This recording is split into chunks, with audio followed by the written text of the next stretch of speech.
Most valuable. Duh. Joe Hardy.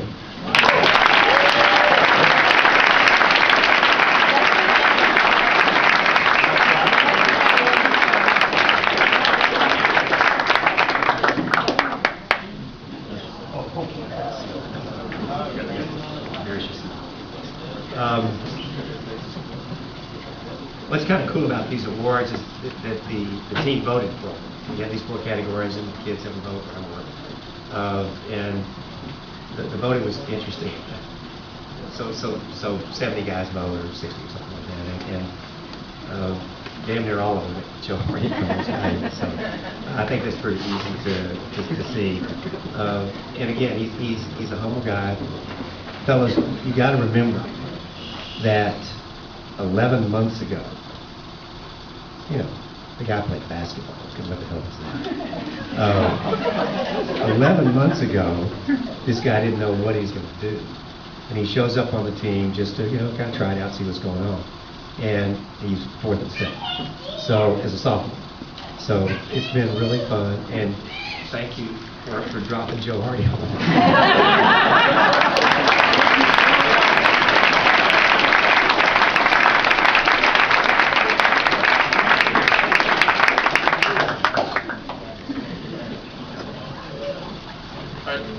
On this team, it is not easy to pick the most improved award. It's actually really, it's hard. I mean, I'm glad the kids have to vote and I don't know how they do it, because it's hard. There are so many guys that improve so much that it's tough.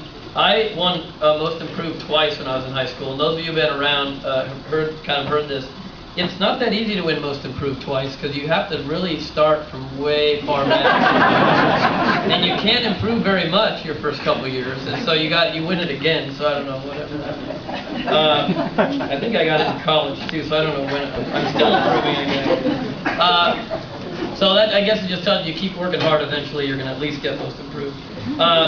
So this guy just works hard, and Doc and I when he gets done with the race, and we just shake our head like, hey, we can't believe he's still improving this much, because he's young, and he was good. He came to my kids camp when he was in 8th grade and got drubbed by like 2 other 8th graders. He was okay, but I'm like, all right, he'll be good. And this guy just keeps improving and improving. And Keenan Leary.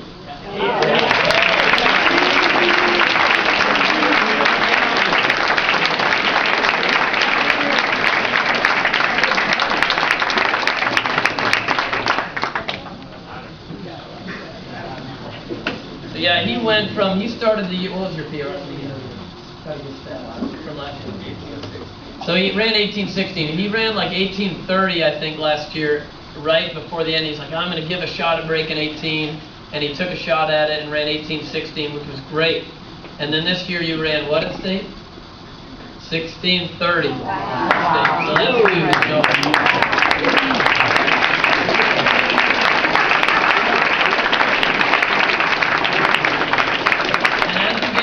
It takes a lot more work to take the time off. It's one thing when you first start, you don't have to do that much, and your time will just slowly go down because you're just getting in better shape. But taking a minute and a half off when you're already pretty fast is not easy. And he's done it all. He's done the weight training. Look at him, he's huge. He's one of the flexors. They make me look strong. He does the weight training, he's doing all the summer training, he's doing the winter, he's doing it all. And there's just a really cool bond with him and his teammates, and I think that's helping a lot. That keeps him loose on race days. But when it's time to go, he's ice. He's got ice in his veins. He's awesome. So, way to go.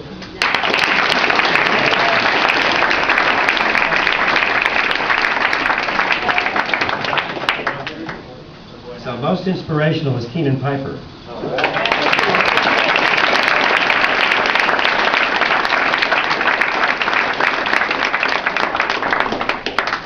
These are actually pretty cool looking.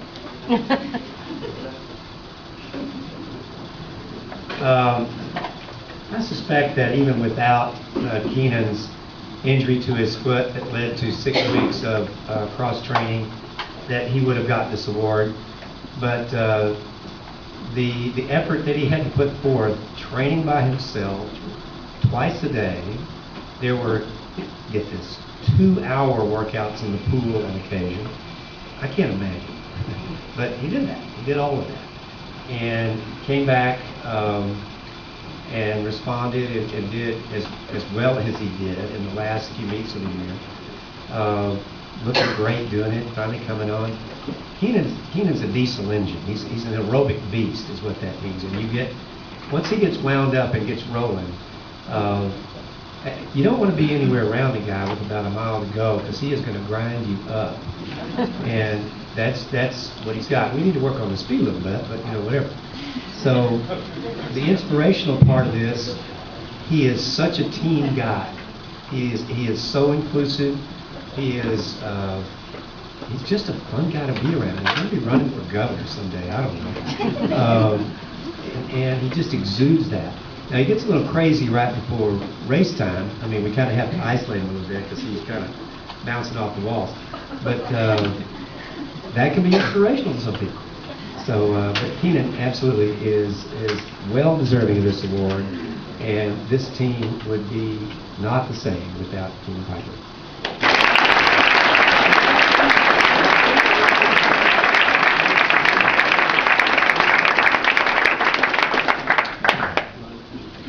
Best all around is Michael Kort.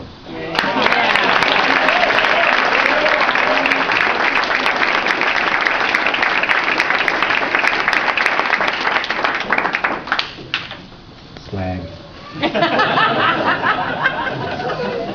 I learned that. I'm not sure what it means, but I hope it's okay.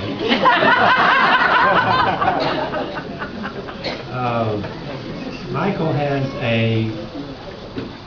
well, I'll just start back when I first met Michael. Michael's brother, Brian, ran for us, and I was, for whatever reason, I was over around his house one day, and his squirrely little brother was out across the street in the parking lot playing roller hockey or something. And he was a big-time hockey player, multi-sport kind of guy. Probably of all of the kids on our team, he's the most athletic. And he, for damn sure, is the fastest. He broke 50 seconds, and anyway, he's really fast. And he, along with Michael Savage, is easily the most mature individual on our team and lends that balance. He also thinks he's the fashion god. That was until Sturt showed up. But he covers that as well. Michael is a two-sport guy still. He does swimming in the winter. He's very good at that. I would love to be a fly on the wall at their banquet to hear what they have to say about the guy, because I know he's a stud there too. He is such a team player. He will do anything. If you ask the guy to run through a wall, he'll do it. Ask you how many times to do it. He's had these, unfortunately, for the last few weeks, he's had these back spasms that have been very difficult to control. And it came on him at about the first mile mark at mile 1 at state meet. He toughed his way through that, still ran 16:07. I don't know. Does anybody here had a back spasm? You know what that feels like? It's awful. You can't breathe. So to muscle your way through that truly is the definition of taking one for the team. And we are going to really miss Michael Kort.